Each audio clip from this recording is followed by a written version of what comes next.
Train Effective podcast. I'm Hashir. Good to see you all again, or to hear you all again if you're on Spotify. And today we have a very special guest. I know the last few podcasts I've done by myself, but you know what? It got a little lonely. And I was like, let's get some amazing people from the Train Effective fam onto the podcast. And today we have an effective Train Effective OG, actually, original gangster. His name is Jacob Hanstad. And Jacob is somebody that me, Nick, everybody has known for many years because no matter where we look, his name would pop up. And today I'm speaking to him for the first time in person. So, Jacob, welcome. Thank you. Yeah, good to see you, man. And not everybody will know everything about you. I know a little bit about you. So, just tell us about where you play, how old you are, where you're from, all that stuff. Yeah, I am from Norway. I'm 19 years old. I play at Kjelsås. It's a team in Norway, and I am a left winger, and I can also play in the midfield. So yeah. Love that. Love that. And by the title of the podcast, everybody, you'll know that Jacob was recently a part of the Norway under 19 setup. And Jacob, we're just gonna get right into like all the good stuff about the Yeah. podcast. When I first saw, actually, I'll tell you how I saw this. I was on Instagram, and I think I forgot who sent it to me, but somebody sent me your post at Clairefontaine, which is the French national team where they train and their youth teams as well. And I saw you looking very handsome as well with your teammates, and I was like, he's playing with the youth national team. Um, and I was like, the first thing I was excited for you and happy for you because I know you had been like, you train a lot and you work really hard and you do all those right things that you should be doing to make that happen.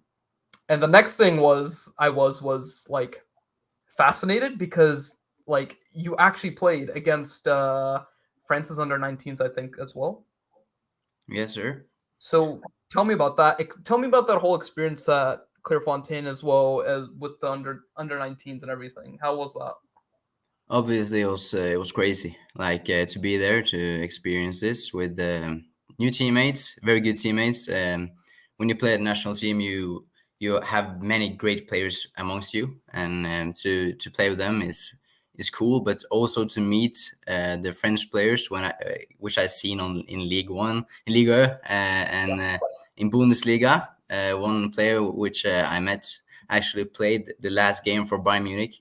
Like the week before, so that was crazy, and to like witness the facilities there was phenomenal to watch where the A team trains, and yeah, and the professionality all around the pitch. So it was very good, and to beat them too. We won actually 2-1, so that was cool, and I was part of it. So yeah.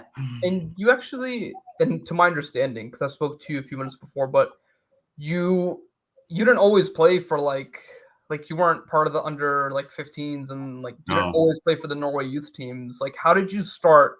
Like how did your journey in general in football start?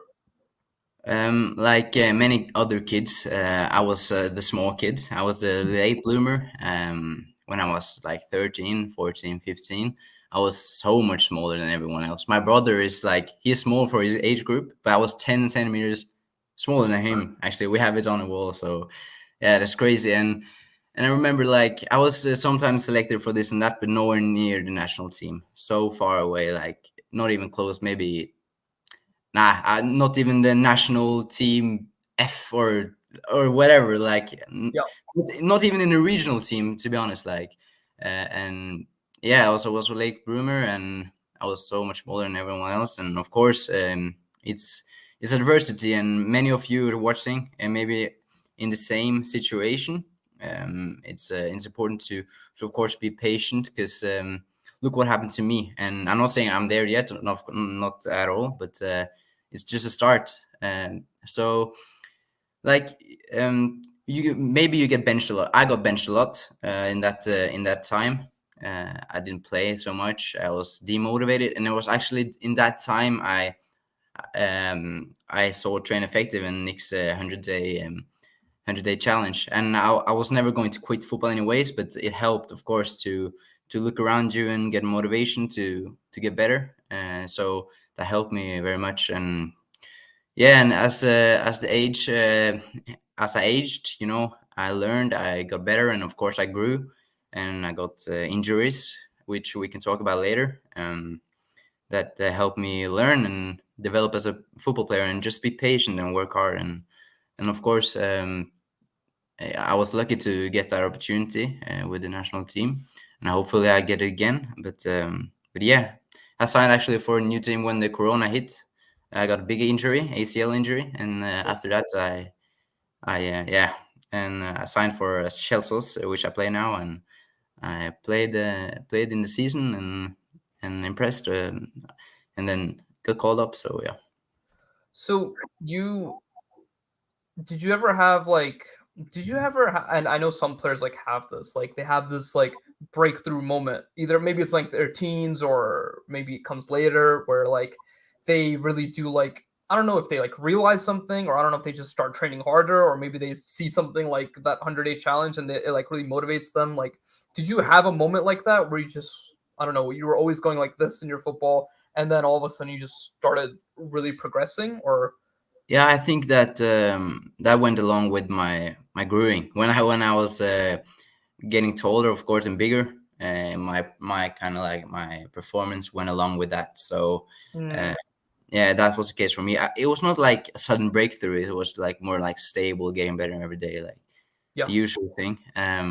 But then, of course, when I packed on more muscle, then I really got to see the big difference.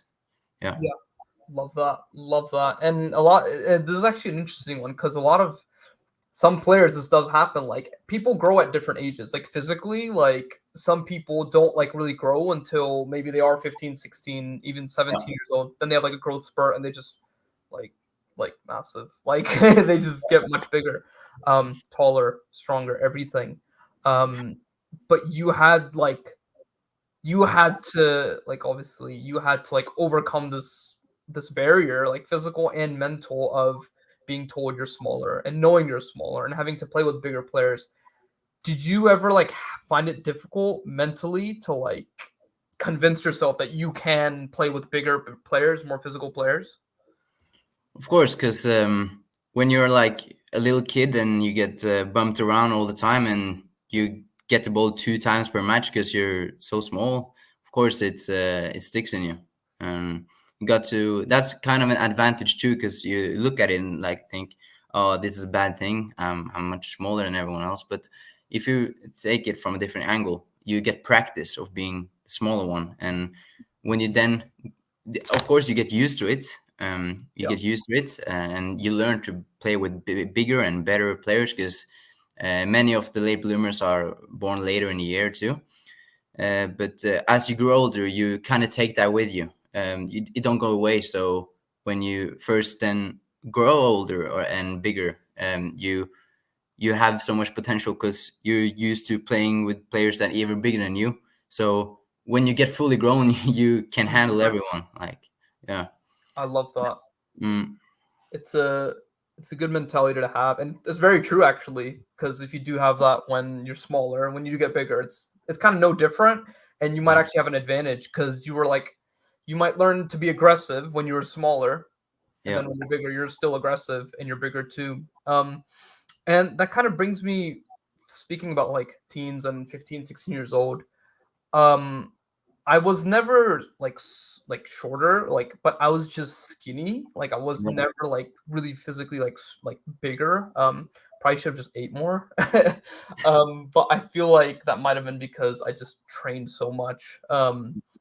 But I remember, and we'll kind of segue here into the train effective app, because my thing was, if I was smaller and always getting like physically overwhelmed by other players, I was like, Mm, okay, I'm gonna be smarter than other players. yep. So if those big players in America, if they're always gonna push me off the ball, or if I can't handle that, I'm just gonna try and find myself in more space, or take up better positions where I can, or angle my body where I can like half turn when I get the ball, stuff like that.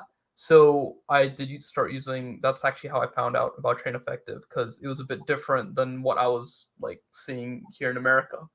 Mm. And you were one of like this is like many years ago. You were one of the first like big group of players that used like Train Effective, like back when it was like a website and Yeah. like way less workouts. Like how did you use those to improve? Did you just like do workouts every day or every other day or like implement it with team training or how did you do that? Um, it's a good question. I definitely use the workouts there, but of course I'm so lucky that I have kind of knowledge because it's a kind of academy here in Norway, which it's called FPN. Is teaching about touches and stuff because and then I was already familiar with the stuff and that's probably why I liked Train Effective so much because it was in the same so, kind of thing. So, and I used the workouts, of course. Uh, for example, the higher velocity workout worked out very well for me. But interestingly, I think the game brain also too helped me so much. I remember that was a big part of the reason for getting Train Effective because I watched the 100-day challenge and Nick was analyzing game and I was totally new to that. I didn't know anything about that at all. Hmm. So I remember he studied players, and that was totally new to me. And then I got the game brain. I was so hyped. I think I watched every video in like 3 days, and of course I watched them again and again and try to learn from it. So and to also get an overview of what you're training, how kind of impact the training have on your body, and how you can improve like your schedule and stuff. That helped me very much, of course. But yeah, it And was the whole thing. to tie that into actually when you played for the national team, like, and even at the level you're currently playing, because you're playing at a good level. I think one of the things that I see and that you probably have seen is at that higher level, like players are smarter.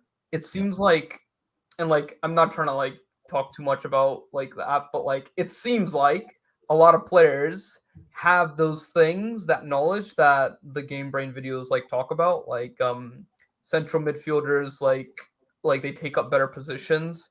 They're they know how to make decisions quicker. Everything is a little faster and just better because a lot of times people know which decisions to make. And I think a lot of times players, the reason they're slow on the ball when they get the ball is they don't know what to do, like Yep. what's the best decision to make.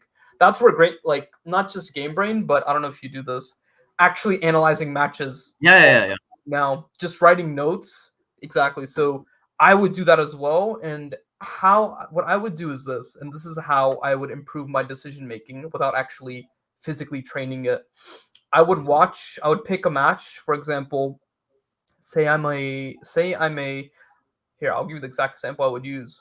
I would always analyze Mesut Ozil on when he played for Arsenal, especially during 2015, 2016, because he was playing so well. I would analyze him and I would analyze David Silva. Yeah. I analyzed them because they weren't super fast. They weren't very fast. They weren't very strong, but they had good vision, good passing. And it was players that were very kind of similar in terms of those characteristics to me.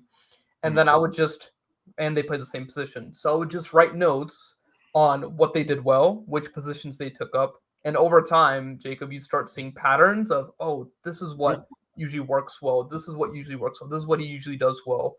This is how he finds space. This is how he receives the ball. And over time, the more you write about it, you kind of internalize it in your mind.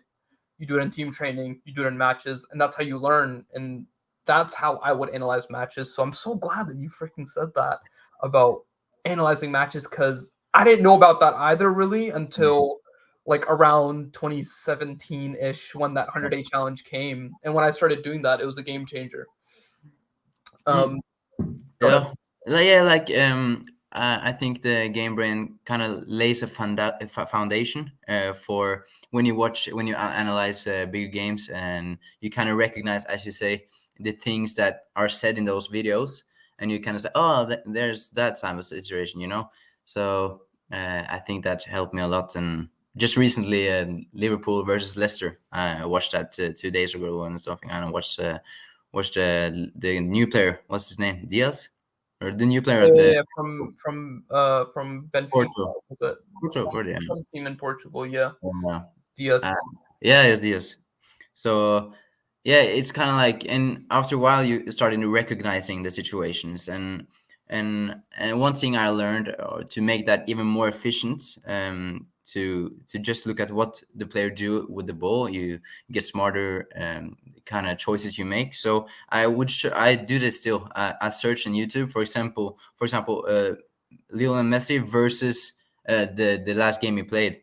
Yeah, you know. Yeah, yeah, yeah, yeah. It's the Then compilations. It's like every yeah, time. yeah, yeah, and then you get all the situations, because when you just watch Neymar skills, for example, you just get the best parts, and you think, oh, you're going to do that every time, you know. Yeah. And when you get the whole picture, and you start to learn when to do this, when to do that, when to just play it easy back, and when to start taking it forward and doing something. So yeah, it's just about doing this, and of course, one thing is another level after that, to be able to, when you watch this, of course, asking yourself questions: why does it do this and that, and Mm, and try to visualize yourself doing it, you know. yeah.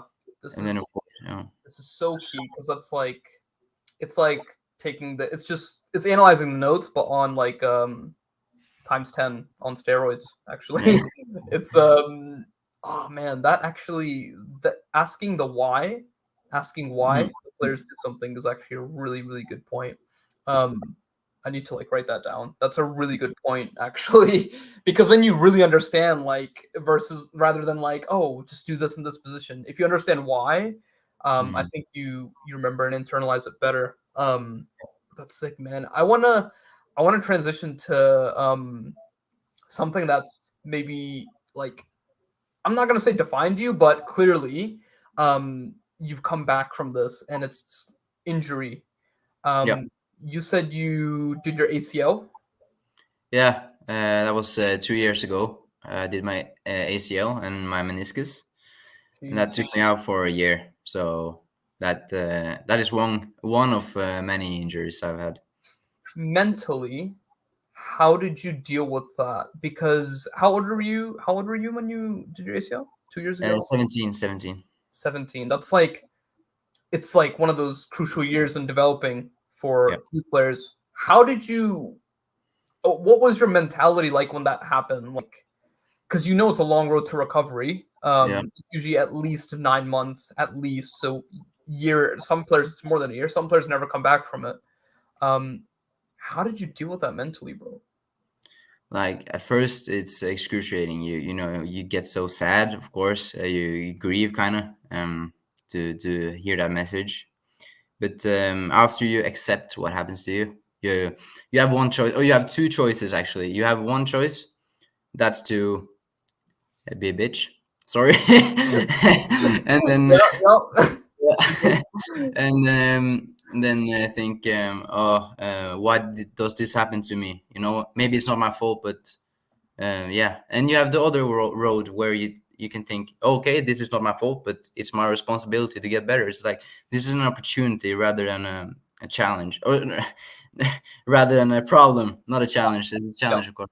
Yeah, and it's kind of not what happens to you, but how you look at things that happens to you, that matters. I think, and that's been central to me. So I looked at it as an opportunity, like, it's like football is so big, it's so many things you can develop, and so many things like this are off the field, like you said, with just watching games. Of course, you get smarter, for example. And I took this as an opportunity to get faster too, so I spent so much time in the gym, and also my upper body, like I train so much every day, almost.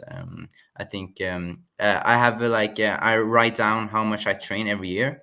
And 2021, this last year, when I played football basically all year, I trained the exact amount of hours that I did when I had the ACL injury, and that says a lot. That says Wow. so much. Yeah, like that was, and I was injured basically the whole year. Yeah. So yeah, so yeah, so my I grew, I got bigger, and I took that as an advantage when I returned to football. I was kind of another player, 8 kilograms, or 18 pounds, maybe maybe in in the English. US. Yeah, in US, Man, heavier. So yeah. I it's crazy to me that it's not well it's fascinating to me that at that age your initial instinct is this is an opportunity or like this is like okay it wasn't in my control like that this happened Mhm. but how am I going to respond like this is like a challenge kind of like rather than just being like oh everything's like just sulking because I mean yeah you do have that period where you like you're not going to be happy that you did your ACL like you are going to be like a little down but that how you respond but is so important because like that not even just on the pitch just in life Mhm. I think a lot of stuff happens to people like bro like you can have like whatever you want in life you can have $1 million if that's what you want you can have I don't know loads and loads of friends if that's what you want no matter what like you will have problems and things that arise and issues that arise but it is about how you respond and a lot of Yeah. times things that happen to you aren't in your control you Mhm. can't control if like you do your ACL bro like if you like if you're not in the gym and you're pulling your muscles all the time that might be a bit in your control but like an ACL for you to respond like that I can only just applaud that mentality and I think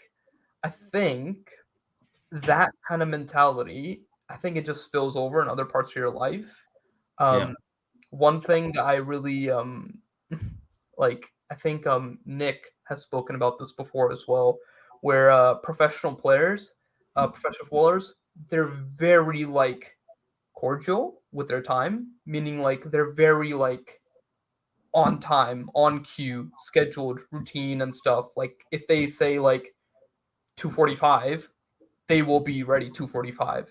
Yeah. That makes sense. And I saw that with you because before the podcast and everything, and I was like, and I kind of expected that because like you seem like that person. I think you have that discipline and all those things that are gonna just keep carrying you forward. Obviously, you're young, you're working hard. You've already came back from a major injury at such a young age, and actually after the injury, you got caught up to the under 19s, which is even Yeah. more remarkable.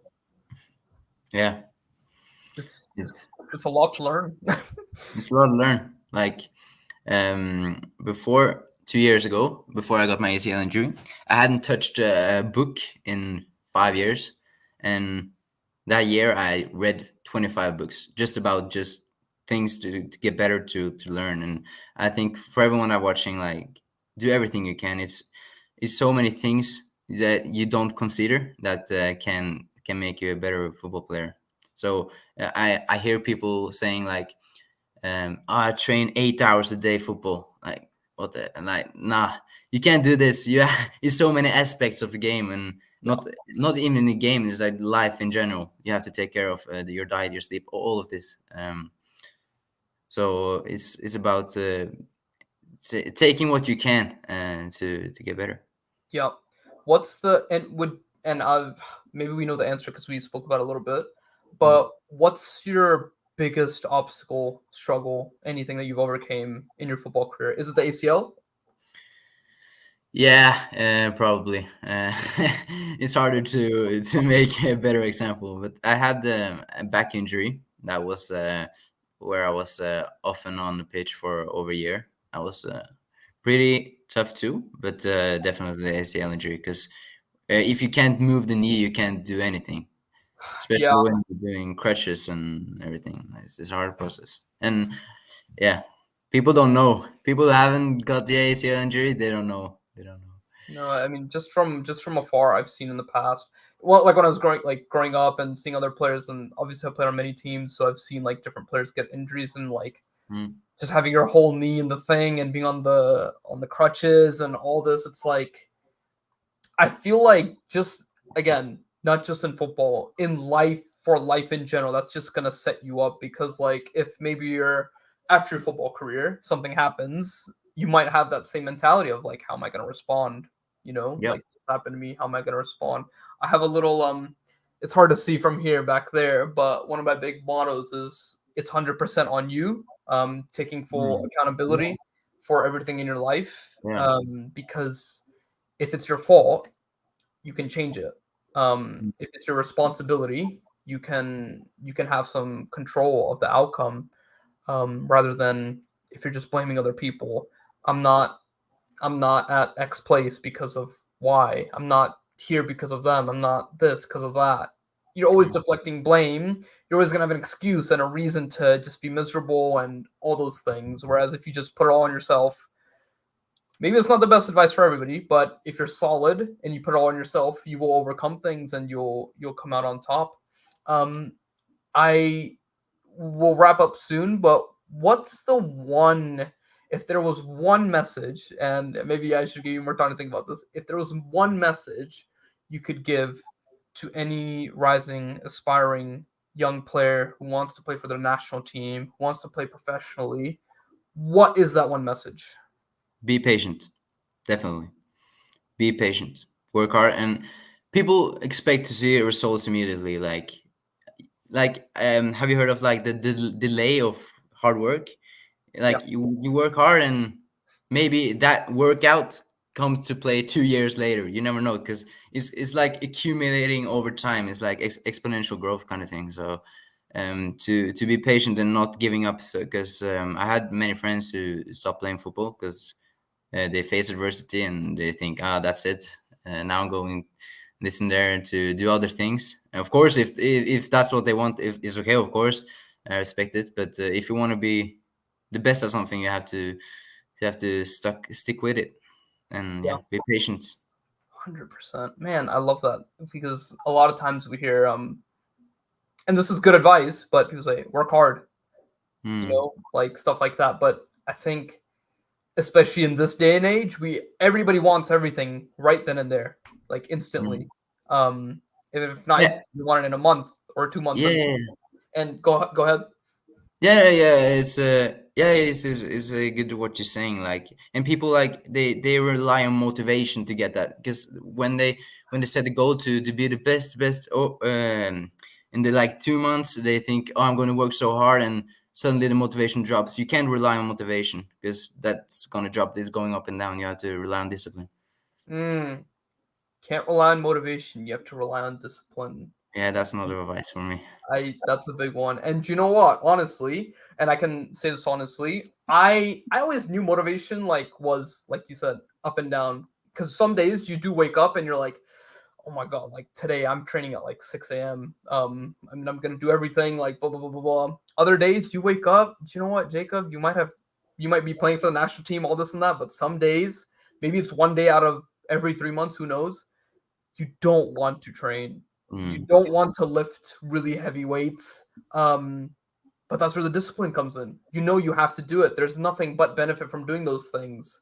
Yeah, and Um, when you go through, these challenges, like I told you about, you kind of build up that discipline, because it's one thing to be healthy and to wake up and think, oh, this is a bad day, but it's another thing to have an injury and think, oh, I'm gonna hit the gym 10 months to I can play again. That's another thing, and even after that, it's I'm lucky to be healthy as it is, but people are in much worse condition than you, so don't simp.